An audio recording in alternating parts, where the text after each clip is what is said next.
Debates do Povo. Hoje, com Luiz Viana.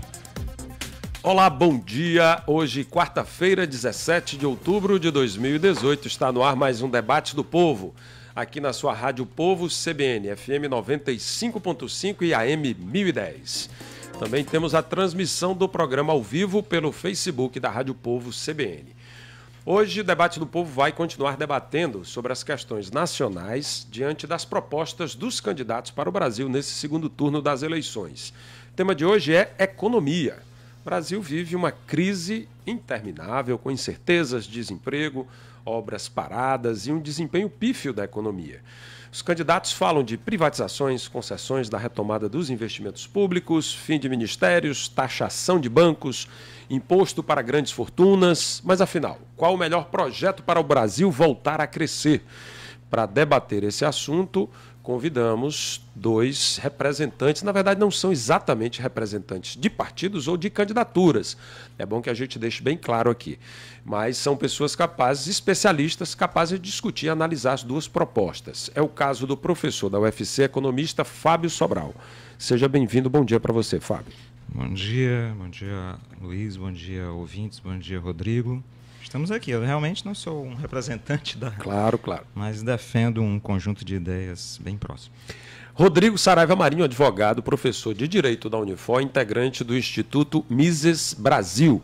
Para quem não sabe, o Mises Brasil é um instituto que defende aí a bandeira liberal, do liberalismo econômico, né? Não só.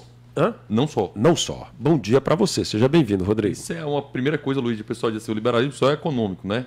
O liberalismo é completo. Você tem liberalismo político, econômico, social, eu defendo o liberalismo por inteiro. Ótimo, isso já começou aí trazendo uma provocação, Rodrigo? É uma coisa já diferente. Por isso é que eu, por exemplo, não me alinho completamente com a visão do Bolsonaro. Eu me alinho na parte econômica. Certo. Talvez em grande parte, para dar defesa da ditadura, eu sou completamente contrário, por exemplo. Lembrar, o movimento liberal não tem a ver só com economia, tem a ver com costumes também, né? Principalmente com essa soma de ideias, né? Uma coisa tem a ver com a outra. Não dá para você dizer que você é liberal numa parte e não é liberal na outra. Você não é liberal. Você defende algo que funcione bem de um lado e do mal do outro. Telefone para os nossos ouvintes participarem aqui das discussões é o 3066-4030 ou o nosso WhatsApp 981665589. Rodrigo, o que é liberalismo econômico para você? Para mim, é primeiro a diminuição do Estado, dessa tamanho gigantesco, absurdo que nós temos hoje, né? E eu acho que é mais legal dizer o que não é, Luiz, para começar a funcionar, né? O que não é liberalismo é essa relação absurda que há entre empresas e Estado. O que não é liberalismo é o Estado salvar empresas quando elas estão quebrando. Não é liberalismo essa coisa de você ver campeões nacionais, pessoas que estão lá sendo beneficiados pelo Estado. Não é liberalismo essa ideia de você subsidiar empresas. Isso não é liberalismo. Liberalismo, de forma geral, é o governo limitado, certo? Com regras claras, pré-determinadas, que não invadam a esfera individual das pessoas e das empresas. Essa é a lógica liberal, que foi deturpada por muito tempo por detratores do liberalismo, e agora tem de fato, um defensor do liberalismo tentando explicar o que é isso. Bolsonaro, no seu ponto de vista, é um candidato que defende ideias liberais? Não. Para a economia, para os costumes? Na economia, sim, mas nos costumes, não. Por exemplo, né, tem alguns pontos do costumes que eu acho que ele não é liberal. Tanto é que eu um dia fiz parte até do PSL, quando era o Livres. Quando o Bolsonaro entrou por uma porta, eu saí pela outra, porque eu não concordo, né, totalmente com a bandeira, principalmente na defesa de ditadura. Não existe ditadura boa, seja de esquerda, seja de direita. Todas as ditaduras são péssimas. Não existe exceção em relação a isso. Então, por conta disso, eu não me sinto nem um pouco à vontade em dizer que o Bolsonaro é liberal, até porque ele não é. Ele defende uma bandeira liberal, que é o liberalismo econômico, mas o liberalismo ele é liberal por inteiro, né? Ele tem vários pontos que são importantes, liberalismo econômico, político, social, jurídico. Esse liberalismo precisa funcionar, que é a ideia de Estado de Direito, governo limitado e possibilidade das pessoas tomarem as suas próprias decisões e não o Estado. É, no seu ponto de vista, a questão de quem é a favor ou contra o liberalismo econômico que divide a posição dos candidatos? No momento é porque, assim, você tem nessa visão desse contexto, né, como a gente estava até falando em off, hoje eu acho que a eleição está mais ou menos já encaminhada. O Cid Gomes ontem jogou o último pá de cal na candidatura do Radar, certo? Já falando claramente, né, entre aspas, né? O Lula está preso, vírgula, babaca, fecha aspas, né, o que o Cid Gomes disse ontem. E essa visão que o Cid Gomes demonstrou de aparelhamento do Estado, de tudo que acontecia, é exatamente contrária às ideias liberais, né, porque os liberais não permitem que tenha aparelhamento, porque o Estado não é tão grande para ser tão aparelhado. Essa é uma realidade. E, ao mesmo tempo, só um contraditório, né? O governo do Cid Gomes hoje controla Sobral, controla Fortaleza, está no estado, vai para 16 anos e vai falar em aparelhamento. É uma coisa um pouco estranha nesse sentido. Mas hoje, sem dúvida, o que o Bolsonaro tenta apresentar, tenta trazer, ele viu que era uma bandeira que o Brasil estava começando a defender, passou 14 anos praticamente no governo de esquerda, de forte intervenção, vindo de um governo já com alguma já intervenção, né? O PSDB hoje ficou claro, depois das eleições, que o Partido Social Democrata Brasileiro é um partido de esquerda, né? De centro-esquerda, mas de esquerda. Hoje, eu acho que foi uma das grandes vantagens dessa eleição. Se entendeu que não existe neoliberal, quem fala neoliberal não sabe o que está falando, e se entendeu claramente que PSDB é um partido de esquerda. Isso talvez tenha sido uma das melhores definições para essa eleição, certo? Centro-esquerda. No mundo todo a social-democracia é de esquerda, e a gente começou a descobrir isso aqui no Brasil. Então, eu acho que a divergência que há hoje entre Bolsonaro e Haddad, né? O Haddad, eu acho que ele vai bem além. O programa de governo dele inicial era bem pior do que ele está dizendo agora. Ok. A gente estava escutando Rodrigo Saraiva Marinho, eu queria ouvir a opinião do Fábio Sobral, economista da UFC. Você acha que é essa questão que divide as duas candidaturas, ser ou não liberal? Lembro que quando a gente entrou na faculdade em 85, né, nas primeiras aulas falava exatamente disso, da mão invisível do mercado, né? É um prazer estar aqui, reencontrá-lo, Luiz. Seja bem-vindo. Obrigado. Não é essa a questão. Na verdade, a gente divide hoje em você quer um governo que favoreça aos mais ricos, aos extremamente ricos, e eu não falo aí de 1%, eu falo de 0,08%. Aqui no Ceará são 30 famílias, no Brasil são, no máximo, 15 mil famílias. Se você pegar 4 pessoas por família, dá mais ou menos 60 mil pessoas que controlam a economia brasileira. Você quer um governo para esse conjunto ou um governo para a maioria? É um governo que redistribua renda, um governo que promova o crescimento econômico para retomar os empregos, que permita maior dignidade. É essa a questão. E o liberalismo, na verdade, nunca foi liberal. Você vê um mestre do liberalismo, John Locke, era um sócio de uma sociedade escravocrata, de venda de seres humanos. O liberalismo inglês, desse período, invadiu a Irlanda. O liberalismo inglês, ao mesmo tempo, conquistou o mundo com impérios, massacrou para todo lado. Só na uma revolta hindu, eles massacraram 10 milhões de pessoas. Então, na verdade, liberalismo não há. Onde há capital, onde há capitalismo, tem que haver Estado. O problema é, você vai usar o Estado para diminuir as desigualdades ou vai usar para beneficiar e proteger os mais ricos? Esse é o tema. No caso, a gente ouviu, inclusive retomando aqui a crítica de Cid Gomes, que ele fez que o PT e tal aparelhou o Estado. Você acha que essa é a grande questão, que Bolsonaro defende o Estado mínimo, cortando ministérios, e que o PT vai continuar aparelhando o Estado? Você propõe cortar ministérios, por exemplo, cortar o Ministério do Meio Ambiente. Isso já indica o que é que você quer. Você quer a desproteção. E olha, em meio ambiente não é uma coisa distante, não. É se você arranca as árvores na Amazônia, as correntes de ar não levam nuvens para São Paulo, para a região do sudeste do país, a região agrícola mais forte. Então é o desaparecimento da agricultura. É a falta de água, como houve no governo Alckmin lá em São Paulo. Então a questão ambiental é fundamental. Cortar ministérios? Que ministérios? Quais ministérios? Cortar ministérios como se fosse a nomeação de pessoas? Na verdade, isso não é uma questão relevante, sabe? A questão é como você vai usar o Estado. Não é aparelhar. Aparelhar não é o termo correto. É você vai usar o Estado para o benefício social ou para o benefício do capital. Essa é a questão. É interessante essa visão do Fábio, que ele fala do capitalismo, né? Ele coloca como o Estado depende do capitalismo. Nada disso, né? O capitalismo é a relação entre pessoas, entre indivíduos, entre empresas. O Estado atrapalha o capitalismo tremendamente. Na realidade, a empresa não promove guerra. Quem promove guerra é o Estado, violentamente ao redor do mundo. E é interessante que ele é um marxista, né? O Fábio Sobral tem uma visão marxista, e as ideias marxistas pelo mundo mataram só no século XX mais de 100 milhões de pessoas, né? Somente na União Soviética você coloca 30 milhões de pessoas. Você vê o caos que está acontecendo hoje na Venezuela e alguém ainda se propõe a defender as ideias socialistas, né? Você pensar Coreia do Norte, Cuba, e agora o caos humanitário, né? A própria Anistia Internacional acabou de falar que 8.300 pessoas foram presas. Mas voltando aqui ao programa, que era o nosso tema, Luiz, aqui já tentando encaminhar aqui no tema do programa, eu achei interessante que o Fábio falou sobre defender os mais ricos. Eu não sei se você sabe, mas quem ganha acima de 10 mil reais por mês aqui no Brasil, ele está entre os mais ricos. Fábio,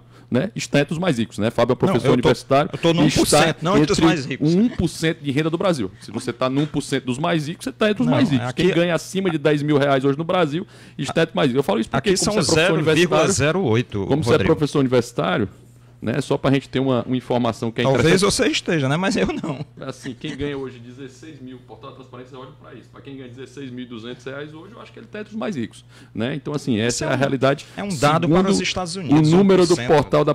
Mas é um dado para você está falando com mais ricos. Se eu vou no programa do PT. Aqui é o 0,08%. Mas você estaria, tá ali 1% não, ali. 0,8% são 60 mil pessoas. Entendi. 99% do pobre vale, 1% do rico não vale. Mas vamos tentar entender a lógica aqui, só para entender os mais ricos, nesse ponto. No governo do PT, que foi eleito em 2002, 2006, 2010, 2014, todas essas eleições, o PT ganhou todas as últimas eleições, né? Muito interessante isso, que até 2016 o PT estava no poder, aí ele vem em 2018 dizendo, beleza, vamos agora reconstruir tudo que foi errado. Mas peraí, vocês passaram 14 anos no poder.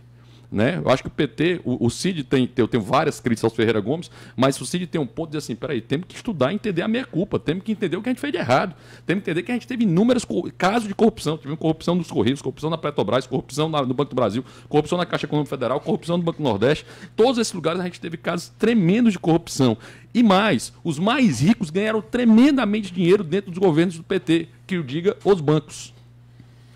Caros, vou ter que fazer um pequeno intervalo. Você está vendo que o debate está bom. Não perca, daqui a pouquinho a gente volta com o debate do povo, discutindo a proposta dos dois candidatos a presidente da República com relação à economia. São 11h20, voltamos daqui a pouquinho.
Debates do Povo.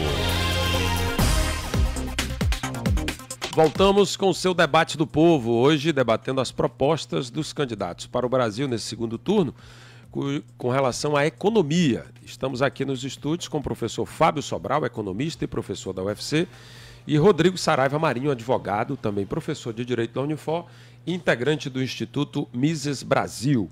No início do programa eu falei aqui que os candidatos, têm bastantes propostas divergentes, falam de privatizações, concessões, retomada dos investimentos públicos, fim de ministérios, taxação dos bancos, imposto grandes fortunas. E a gente está tentando aqui descobrir, tentando entender quais são as propostas, os caminhos, diferenças de caminhos para o Brasil. Inclusive falando que essa discussão ainda está na mesa de bar, nas discussões do dia a dia, ainda está muito pobre com relação à economia. A gente vê de um lado dizendo você é ditador e vai implantar uma ditadura, é fascista. Do outro lado diz você gosta da Venezuela e vai implantar o comunismo do Brasil. Quer dizer, esses mitos não ajudam muito na discussão, professores? Eu acho que tem um ponto aí dessa questão do fascista, só para a gente relembrar um pouco a sequência. Lá no Collor, o Lula já falou que era ele não, nele não, Lula sim. Depois, em 2002, o fascista era o opositor Não, o fascista foi o Fernando Henrique Cardoso, depois o fascista seguinte foi o senhor Zé Serra, depois foi o senhor Geraldo Alckmin, depois foi o Serra de novo, depois foi o Aécio. Todos foram fascistas, você pode procurar aí na sequência. Quando você diz que seu opositor é fascista, você perde qualquer possibilidade de diálogo com o seu opositor. Eu acho que isso é muito ruim. O professor Fábio estava falando aqui da dificuldade de diálogo, mas eu acho isso muito ruim, de forma geral, em qualquer diálogo você destratar o seu opositor. Eu já tive inúmeros debates com o Fábio, são debates bem acirrados, mas a gente sai sempre buscando voltar aos debates, tratar sobre esses temas. Eu estava falando só sobre o último tema, que eu não finalizei, Luiz, que já é entrando sobre grandes fortunas. O PT, o Haddad no programa de governo dele, que já não é mais tão o programa de governo dele, ele já disse que mudou de ideia em várias coisas, no segundo turno. Ele viu que não foi bem no primeiro, no segundo turno ele já começou a mudar de ideia, como por exemplo, da Constituinte, que ele já disse que não fará mais, certo? Mas existem outros pontos dele que é falando que ele vai pagar, que era mais ou menos, engraçado, que era mais ou menos a proposta que o Bolsonaro também propôs, que era aumentar a correção da tabela do imposto de renda para mais ou menos R$5.000, dá 4.700 e alguma coisa, no programa do Haddad, no programa do Bolsonaro está 5.000, no programa do Paulo Guedes. Isso é interessante isso, porque um fala 5.000, outro fala 4.777 e um criticou o outro. Isso foi super interessante. E ele disse, só que o Paulo Guedes propõe, o posto Ipiranga o posto Ipiranga do Bolsonaro, que é algo estranho também, o posto Ipiranga do Bolsonaro, ele diz que vai ter uma tax flat, vai ter um percentual igual para todas as outras pessoas. Já o programa do Haddad, ele fala no item 4.3, ele fala que ele vai aumentar a alíquota para pessoas que têm grandes salários. Cuidado, pode ser que a sua alíquota, meu caro Fábio Sobral, seja aumentada segundo o programa do Haddad. Ótimo. Ótimo? Ótimo. Que bom. 30%, 40%? Não 50%? Estou dizendo isso, Mas vai te pegar também. Não, por isso é que eu espero que não, Não, se for para os mais pobres, eu dou satisfeito, eu pago satisfeito, eu pago meus impostos. Mas entendo, os mais pobres hoje já pagam muitos impostos. Os mais pobres hoje pagam, até quem ganha 2 salários mínimos, paga quase 50% de impostos. Eu sei, mas... Ou seja, é um volume absurdo que eles pagam. E a solução não é diminuir os impostos para os mais pobres, é aumentar o imposto para todos. Ou seja, vai ficar ainda pior a situação dos mais pobres. Houve um programa do governo Dilma errado, de desoneração da cesta básica, e os empresários não repassaram os preços para a população mais pobre. Na verdade, não é desoneração tributária que melhora a vida dos mais pobres, não, na cesta básica. É cobrança de impostos e programas sociais que elevem a qualidade de vida, a educação, a distribuição de renda, é esgoto, é melhor transporte, é melhor moradia. Tudo aquilo que o PT não fez em 14 anos. Não, você tinha o Minha Casa Minha Vida, você tinha esgoto sendo feito para todo lado, você tinha programas de abastecimento. Sim. Nós temos 60% de ausência de esgoto, será? 60%. Sim, essa é uma... E tínhamos 55%. Meu caro Rodrigo, essa é uma taxa histórica. Uma taxa histórica. Na verdade, você não consegue em poucos anos resgatar toda a desgraça que foi o conjunto de governos voltados para os mais ricos. O tempo todo, sabe? É uma tradição e se quer voltar atrás, não é? Queremos voltar a 64. Eu vou voltar nos mais ricos para dizer o seguinte, quem mais lucrou, as gestões que mais lucraram durante o governo do PT, os dois governos do PT, foram exatamente os bancos. Nunca a instituição lucrou tanto na história como os bancos lucraram no governo PT. E é muito interessante porque você falou educação, segurança, saúde, são todas coisas que o PT não fez. Vamos lá. Nós temos 62.500 homicídios. É muito interessante esse ponto, porque você disse a parte econômica é importante, mas 62 mil pessoas estão sendo assassinadas agora. Quantas universidades e institutos federais foram feitos aqui no Ceará, Rodrigo? Quantas pessoas acessaram? Você sabe que nós temos hoje 66% de pessoas pobres nas universidades. E as bolsas vão acabar no próximo ano. Gente, eu perguntei a um amigo meu... Quem falou isso? Não está no programa do governo do Bolsonaro isso. Assim, não defendo o Bolsonaro, mas só para ficar claro, eu estou falando do programa econômico. No programa econômico não está isso. Eu perguntei a um bolsista meu, onde você mora? Ele disse, professor, eu moro numa favela. Você está brincando? Não, eu moro numa favela terrível. E eu faço direito porque eu tive cota, tive bolsa. Então, você dizer que a educação não foi beneficiada? Foi. Você já viu os transportes escolares que havia no interior do estado? A própria Veja saiu com a matéria espantada. Porque antes o pessoal andava como é pau de arara, as crianças caindo dos caminhões. Então, é preciso pensar isso. E aí é uma diferença entre quem lucrou. Uma coisa é lucrar porque a população está ganhando mais e abriu conta. Banco pode, né? Então o banco rico pode. Não é que pode. Agora, inclusive, vai corrigir isso. Os bancos serão taxados nos seus lucros extraordinários. Eu não defendo integralmente as políticas de Lula e Dilma, não. Tenho críticas profundas. Então, mas é preciso maior taxação sobre eles. Eles podem até voltar a ganhar por crescimento econômico. Não pelos governos que sempre favoreceram. Por exemplo, a proposta do Bolsonaro é uma previdência privada. E há um trecho super esquisito dizendo assim, nós vamos criar um mecanismo de transição. Quando se fala em mecanismo de transição, vai ser verba para bancos e verbas para grandes empresas nesse mecanismo de transição. E para os pobres não vai ser, para as pessoas mais simples não vai ser. É bem interessante essa coisa que o Fábio fala sobre a questão da educação, né? Eu rodei o interior do estado agora nos últimos 2 meses e eu confesso para vocês que vi situações bem ruins de alunos de transporte de ônibus, bem ruins mesmo. Então, assim, só para dar uma realidade. A ideia do ProUni, por exemplo, que ainda é sensacional, super interessante, elogiadíssima por mim, por exemplo, que você consegue resolver o problema de vagas, em especial para os mais pobres, para resolver isso, é fantástica. Né? Eu sou um liberal, acredito no que é bom, vou criticar o que é bom e vou elogiar o que é, vou criticar o que é ruim e vou elogiar o que é bom. Mas dentro dessa conjuntura, Luiz, que eu vou para aqui para um pouco para a Previdência, qualquer presidente que seja o Haddad, seja o Bolsonaro, que assumisse o poder no próximo ano, mais ou menos em maio, ele está com crime de responsabilidade. Em maio, porque a conta não fecha. A conta não fecha, ele não vai conseguir pagar gasto corrente. Né? Ou seja, ele vai ter que usar dinheiro do Tesouro, teria que pedalar. E como o próximo presidente pode fazer um ajuste fiscal, como é que ele fica com relação à governabilidade? Não, ele vai ter que fazer o ajuste fiscal. Essa é a situação que o presidente sozinho não faz ajuste fiscal. A Dilma tentou fazer isso. Ela mentiu em 2014, que não havia crise, que não havia problema. Foi eleita mentindo. Quando foi em 2015, começou a fazer um ajuste fiscal, porque ele era essencial. Naquele momento, senão ele quebrava. O país quebrava. Era a sequência que aconteceu. Ou seja, deixa o país quebrar, né? Eu acho que esse é o pensamento que vocês têm. Permita que o país quebre, não tem problema nenhum. A consequência econômica, os maiores prejudicados, como sempre, serão exatamente os mais pobres, como sempre são, como sempre aconteceu. Ajuste fiscal é assim.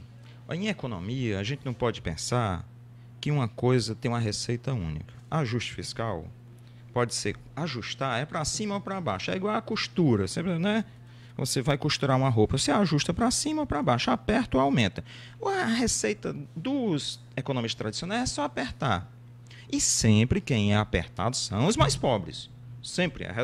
Eu recomendo até um livro chamado Austeridade, a História de uma Ideia Perigosa, Mark Blight.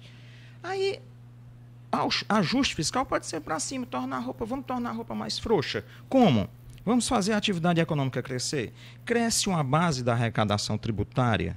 Crescendo a arrecadação tributária, a conta fecha. Você pode pegar até 2012, a arrecadação tributária crescia, o crescimento também se dava, e a relação dívida E PIB caía para 30%, saiu de 40% e pouco para 30%. Quando um irresponsável falou que a gente vivia uma marolinha, que foi o que ele disse lá atrás, ele gerou a maior crise da história do país. Em 2008, quando aquele senhor disse, estamos vivendo uma marolinha, em 2010, a partir disso, nós fizemos programas de crédito absurdos, em que nós prejudicamos tremendamente o país, gerando um crescimento que chegou a 7 mil por cento, completamente insustentável. Em 2010, nós tivemos um boom, né, o que é a teoria austríaca dos ciclos econômicos, nós tivemos um boom e depois, em 2014, avisado por todos, nós vamos quebrar. A situação não se sustenta porque a gente só aumenta a arrecadação tributária se as empresas e as pessoas estiverem conseguindo produzir, consumir. Isso só é possível se o mercado estiver funcionando bem. Quando aquela senhora chegou num programa de televisão e disse que ia baixar 17%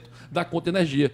Ela disse isso. Chegou na televisão, Rodrigo 17% e aumentou para 200%. Permissão para passagem dos nossos ouvintes. Aqui tem muita gente participando. Vou tentar resumir aqui. Eu tenho que falar sobre isso. Você vai falar sim, com certeza. Quer concluir? Quero. Então, olha, você concluiu o raciocínio da participação dos ouvintes. Eu me baseio na análise de um economista brasileiro que trabalha em Nova York, chamado Felipe Rezende. O grande problema nos governos do PT, da Dilma, foi dar essas isenções tributárias para empresas, que é o programa liberal.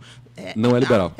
Nunca foi liberal. A isenção tributária é um programa tradicional dos partidos americanos, seja republicano ou democrata. Nunca atualmente.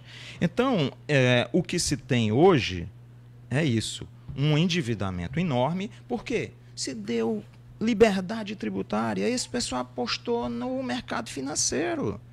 É isso, você reduz o mercado financeiro com taxação tributária e, ao invés de promover isso, promove obras de melhoria da população, da vida da população, através de obras públicas. Ok, os ouvintes aqui participando desse debate dizendo o seguinte, olha, o Renan do Antônio Bezerra dizendo que o maior benefício social é a existência do emprego, o melhor programa de distribuição de renda.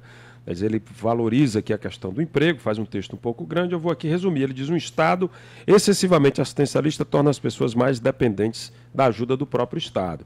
Outro ouvinte que participa também é o Lídio Pereira, dizendo: Luiz, que debate bom esse hoje. Obrigado. Graças aí à participação dos nossos convidados, né? Cortar os ministérios criados por Lula e Dilma para acolher os comparsas já traria uma economia exorbitante. O Brasil tinha, em 2002, 21 ministérios, o governo do PT criou 19. Dá bilhão. Sem qualquer estudo nos Estados Unidos, a maior nação lá só tem 15. Né? O Lídio Pereira aqui mandando sua opinião em forma de provocação. Também tem gente querendo saber sobre esse tal de Estado mínimo, no liberalismo, o Estado não intervindo na economia, ele também não poderia intervir quando empresas estivessem prestes a quebrar? Não. Como nos Estados Unidos, quando a GMC estava prestes a quebrar. E ele relembra aqui a história do que aconteceu nos Estados Unidos. Minha humilde opinião, quando o Estado trata de forma desigual as empresas de pequeno e médio porte, nada mais é que uma intervenção na economia. Sendo liberal, isso devia acabar. É a opinião aqui. Eu estou tentando resumir que os ouvintes, até porque o tema é mais espinhoso, a economia, né, discorrem mais. Também participa aqui, cadê? Tem mais uma participação que eu queria dar, essa aqui, ó. 2 perguntas aos convidados. O que é mais importante para o Brasil? Um líder que congrega ideias ou um presidente que só assina documentos? É lícito dizer que todo poder emana do povo ou isso é uma utopia? Almir Gomes, do Vila União. Eu complemento aqui a participação do Almir, dizendo da capacidade do presidente da República no regime presidencialista de executar suas ideias, né? Por favor. Bem, é o seguinte, a política de emprego. Olha, não existe no mundo desenvolvido hoje país que não tenha programas assistencialistas. Há 40 milhões de pessoas nos Estados Unidos sobrevivendo de uma espécie de Bolsa Família chamada ticket alimentação. Gente que precisa disso para comer.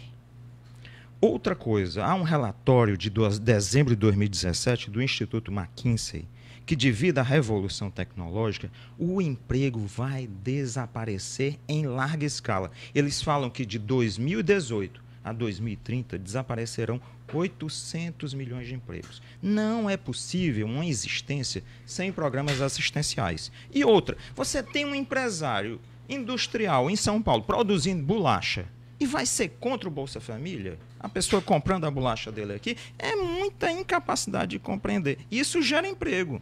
Programas assistenciais, as pessoas... Olha, meu amigo, Santa Catarina recebeu imigrantes durante o século XX alemães e italianos. Receberam tudo Bolsa Terra, receberam crédito do governo. Então, por que é que pode ir lá e não pode ir no resto do país? Nós sabemos o que era a seca. Imagine uma seca de 6 anos, nos anos 80, aqui no interior do Ceará. Seria uma desgraça. Gente morrendo de fome.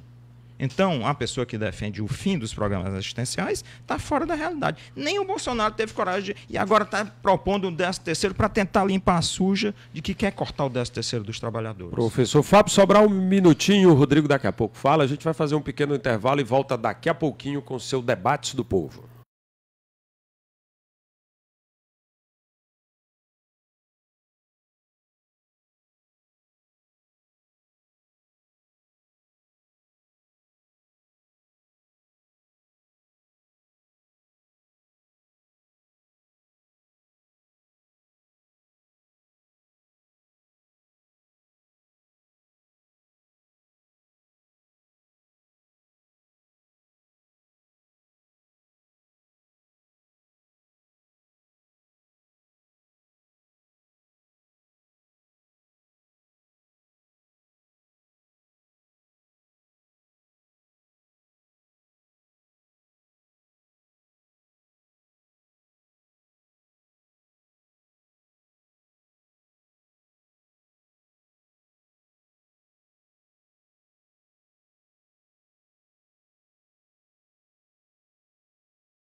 Debates do Povo. Voltamos aos estúdios da sua Rádio Povo CBN com o seu Debate do Povo. Hoje discutindo as propostas dos dois candidatos a presidente da República com relação à economia. Nossos dois convidados, professor Fábio Sobral, economista, professor da UFC, e Rodrigo Saraiva Marinho, advogado, professor da Unifor e do Instituto Mises Brasil. Voltamos aqui, o Rodrigo estava com a fala aqui, eu interrompi, né, para fazer o intervalo. Por favor, Rodrigo. Às vezes, Luiz, é bom lembrar do programa social do governo Lula. O programa social do governo Lula não era o Bolsa Família. É bom lembrar disso. O pessoal não lembra disso. O programa social do Lula era o Fome Zero.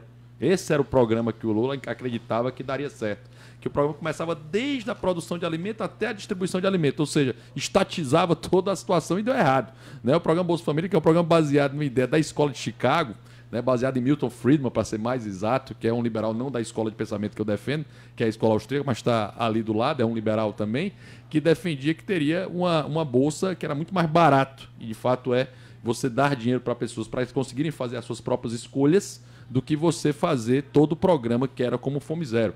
Era essa a proposta que deu errado do Fome Zero e deu certo o do Bolsa Família. O problema do Bolsa Família não é o Bolsa Família em si. O problema é ser comemorada a entrada.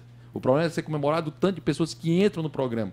Todo dia que alguém sair daquele programa para a gente fazer festa, porque a pessoa vai ter a condição sozinha de sustentar. Aquele programa é para uma situação específica de alguém que não tem capacidade de sustento, tem uma capacidade difícil de conseguir não comer, e essa pessoa vai ter que ser valorizada nesse momento.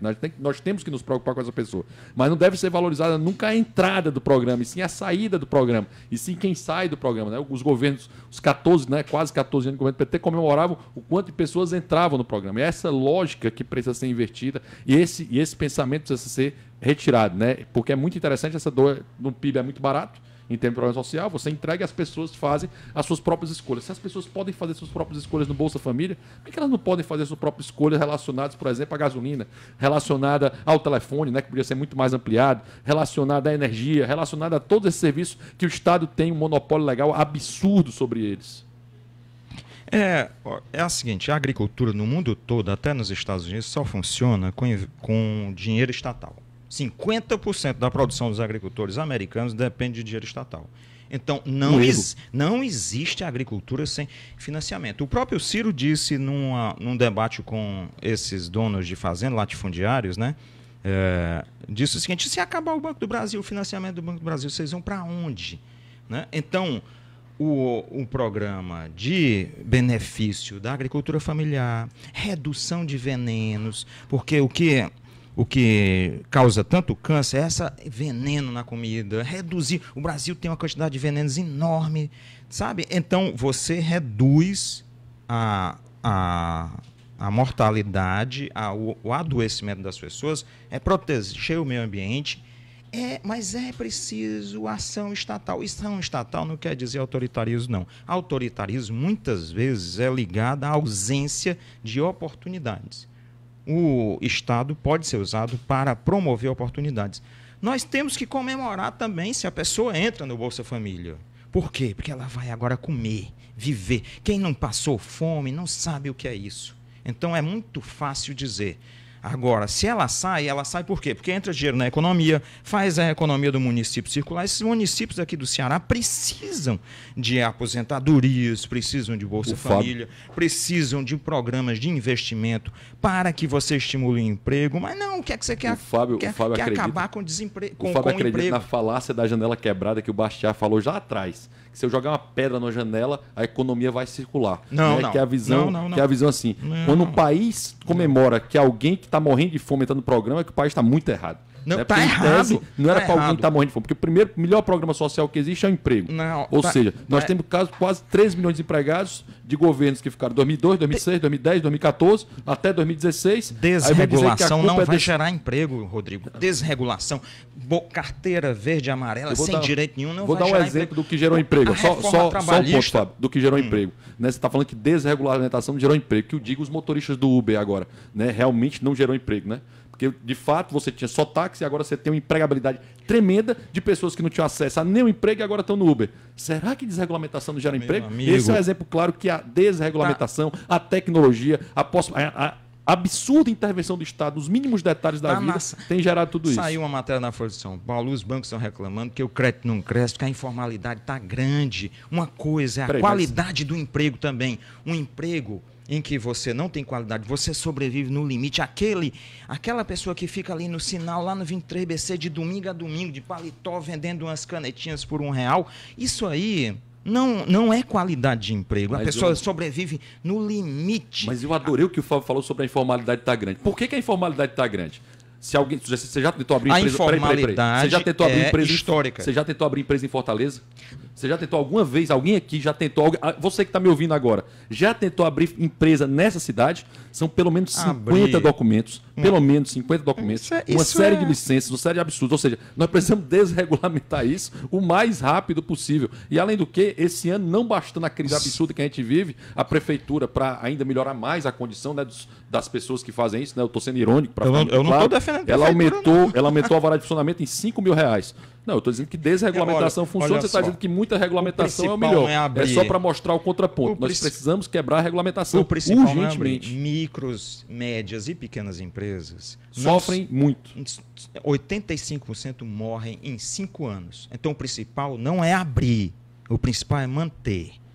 E a manutenção de pequenas, micro e médias empresas só sobrevive com programas sociais e com distribuição de renda. E sabe, a taxa nos países mais ricos de mortalidade é mais ou menos a mesma, de 82% de desaparecimento das empresas. Então, facilidade para abrir e a pessoa quebrar. Eu tive um aluno que pesquisou isso. Quando quebra a empresa, quebra casamento, quebra a relação com os filhos, muitos vão para o alcoolismo. Então, só abrir não, tem que ter proteção. Proteção porque você está lidando diante de um mundo de gigantescas empresas. O Fábio nunca deve ter empreendido na vida. Eu acho que ele nunca montou um negócio na vida para entender o que o Nassim Taleb fala tão bem, que é o arriscar a própria pele.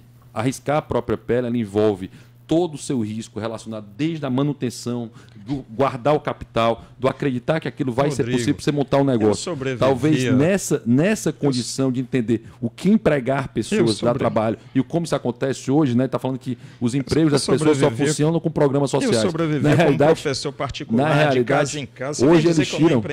Hoje eles tiram. Uma coisa é a pessoa que tem uma empresa, outra coisa é uma pessoa que sobrevive ali, sabe? Depois fui trabalhar em cursinho para concurso. Seria fantástico que você não tivesse toda a formalidade necessária para se abrir uma empresa, por exemplo, para dar aula. Porque é muito complicado você conseguir montar a empresa para dar aula. É muito difícil para um professor particular conseguir sair e se virar o empreendedor da área dele. É muito complicado fazer isso, é muito caro fazer isso. E em Fortaleza ficou ainda mais caro fazer isso com esse aumento do alvará agora. Então você tem uma situação claríssima. E só voltando um pouco... Você é professor, você sabe as dificuldades de um professor que vive do ensino particular... certo? Onde você não pode pesquisar, não tem extensão. Se você está na universidade pública, você desenvolve as potencialidades ao máximo, as pesquisas ao máximo, a capacidade de aprofundamento. Mas eu vivia trabalhando de manhã, de tarde, de noite, de madrugada corrigindo monografia de aluno. Não vem me dizer que eu não empreendi. Eu empreendi para sobreviver, para manter meu filho. Você contratou alguém? Você já teve que pagar. Para pagar minhas contas, meu amigo. A gente tem que falar para o brasileiro que não tem dinheiro para pagar as contas, que precisa de emprego. Deixa eu dar empreender, criar Nós temos 80% dos empreendedores brasileiros, 80% dos empreendedores brasileiros ganham até 3 salários mínimos, sem qualquer benefício. 80% são pobres. Na realidade do Brasil hoje. 80% dos nossos empreendedores estão nessa condição. Essas pessoas teriam uma capacidade muito maior de crescimento, de possibilidade, se a gente tivesse que pagar quase 50% hoje da carga tributária para o Estado hoje. Se tivesse que pagar toda uma regulação absurda que o Estado não consegue ter que pagar um alvará que tem que pagar aqui em Fortaleza hoje. Ou seja, seria muito mais fácil você, por exemplo, sair da sua área, né, que era um professor dentro dessa área particular e conseguir empreender nessa própria área. Só que hoje era muito complicado. Eu teria muito mais capacidade se as pessoas estivessem ganhando bem, se houvesse emprego, e aí as pessoas teriam clientes. Se você teria um restaurante, as pessoas iriam almoçar lá. Você passa nas ruas aqui, está tudo fechado. Tudo fechado, aluga, vende. Por quê? Por quê? Por causa dessa política recessiva, por causa do ajuste fiscal, de apertar a calça da pessoa até a pessoa gemer. Peraí, então quer dizer que com os 14 anos de PT geraram essa crise, é isso que você está dizendo? Não estou dizendo. Eu estou dizendo que quando a Dilma assumiu a política do Joaquim Levy, ela errou. Peraí. E aí o Temer aprofundou e o senhor Bolsonaro vai aprofundar Peraí, ainda expressão mais. temporal, né? Vamos entender É. tempo. O Lula assume em 2002, a Dilma é eleita em 2010. Qual é o volume de ela emprego, fica até Rodrigo? 2014. Hoje nós temos tínhamos 14, agora 3 milhões de empregados, o desemprego começa a cair. Nós temos Qual 3 milhões de era o empregados. volume de Então emprego? a gente tem uma situação Sim, absurda. Aí, Nós assim, chegamos ao pleno emprego, Rodrigo. a gente 8% de desemprego, eu acho que não é Não, entendeu? era Então você tem uma 4%, dificuldade 4, 5%. geral em relação a isso. Então assim, desculpa, Luiz. Gostaria que os senhores ouviram aí. Eu quase não trabalhei hoje, fiquei só escutando aqui, né? Porque quando o bom debate acontece, não precisa muito aí da participação de mediação, da minha intervenção. Gostaria de agradecer demais a presença dos dois convidados. Segundos finais para vocês se despedirem, por favor. Não vote pelo aprofundamento do desemprego, da miséria, para o beneficiamento de bancos que vão ganhar com a Previdência. Vote contra. Vote Haddad, 13. É isso aí, né? Eu acho que, assim, na minha visão, eu não vou defender, eu voto contra o PT. Vote contra a corrupção, vote contra tudo que aconteceu dentro dessa Como se não houvesse situação. corrupção antes, né? Nós temos hoje Petrolão, Mensalão, agora Lava Jato, então tudo isso demonstra bem o que é isso. Nós precisamos mudar a realidade do país. Começou lá na ditadura com o Xigeac e o EC. Obrigado pela participação. A gente vai encerrar o programa e os dois vão continuar aqui na discussão. Viu? Obrigado demais aí pelo Rodrigo Saraiva Marinho, também Fábio Sobral, os dois professores, discutindo a economia, discutindo as propostas de economia dos dois candidatos aqui no seu Debates do Povo. Faltam 5 minutos para meio-dia, encerrando o programa e agradecendo a equipe, com trabalhos técnicos de Kiko Gomes, produção de Alan Dantas, assistente de estúdio Nala Jasmine, editor-chefe Ítalo Coriolano, diretor responsável Eric Guimarães, direção-geral de jornalismo Arlen Medina Neri. Vamos encerrando o programa. Debates do Povo. Hoje, com Luiz Viana. Hoje até sexta-feira, substituindo Plínio Bortolotti, que está de férias. Fique agora com o repórter CBN, logo depois tem horário político, amanhã às 9 horas. Estou de volta com o seu Povo no Rádio. Até lá.